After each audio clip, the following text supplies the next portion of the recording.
Ассалому алейкум ва рахматуллоҳи баракотуҳ. Мария Воропаева аъзои ҳизби ЛДПР, яъне ҳизбе ки Жириновский роҳбарӣ мекард, дар Думаи давлатии шаҳри Москав пешниҳод кард, ки нархи патент дар шаҳри Москав аз 8900 ба 15000 боло бурда шавад. Вай гуфт, ки дар Краснодар ва вилояти Челябинск нархи патент аз 15 то 17000 аст. вале дар Москав, ки шаҳре ки бисёр нафарон кор мекунанд, шаҳре ки пешрафт аст, нарх қариб 2 баробар поён аст ва ин бояд ислоҳ карда шавад. ва чаро дар марказ нарх чунин поён бошад, назар ба маҳалҳое ки аз марказ дуранд.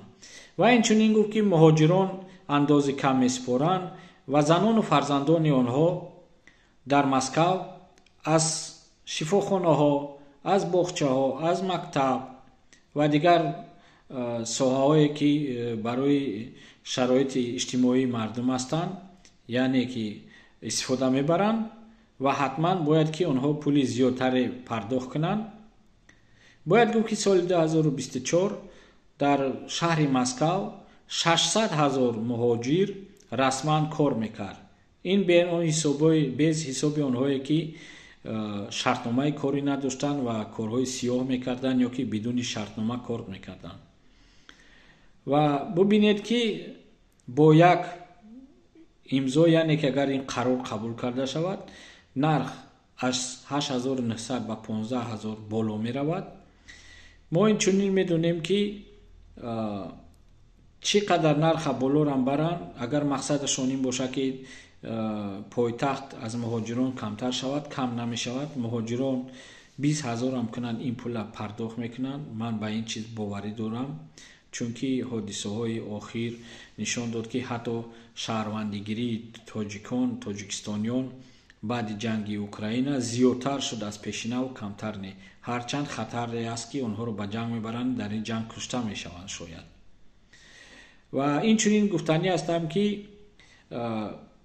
аз он 600 000 муҳоҷироне ки дар Москав кор мекунанд, ҳадди ақал шояд, ки 2000 аминҳо зану фарзандошонро оварда бошанд ва як қисми инҳоро ҳам шояд, ки шаҳрванди Русия ҳастанд.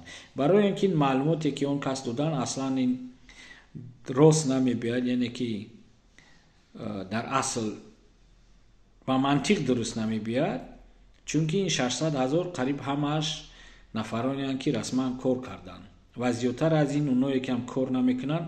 бубинед, ки бигзор инҳо 800 000 1 миллион бошанд ва гуфтанд, ки ҳамаи онҳо зану фарзандонаш овардан инҳо истифода мебаранд, дурӯғи маҳз мешавад.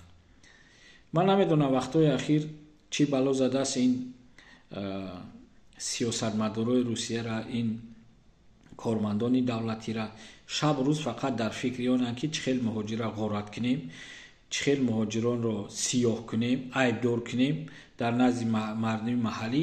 ман фикр мекунам, ки ин ҳамаш ба он хотир аст, ки камбудиҳои худро рӯйпӯш кунанд. намехоҳанд, ки мардум сабаби зиндагии пасти худро аз онҳо пурсанд.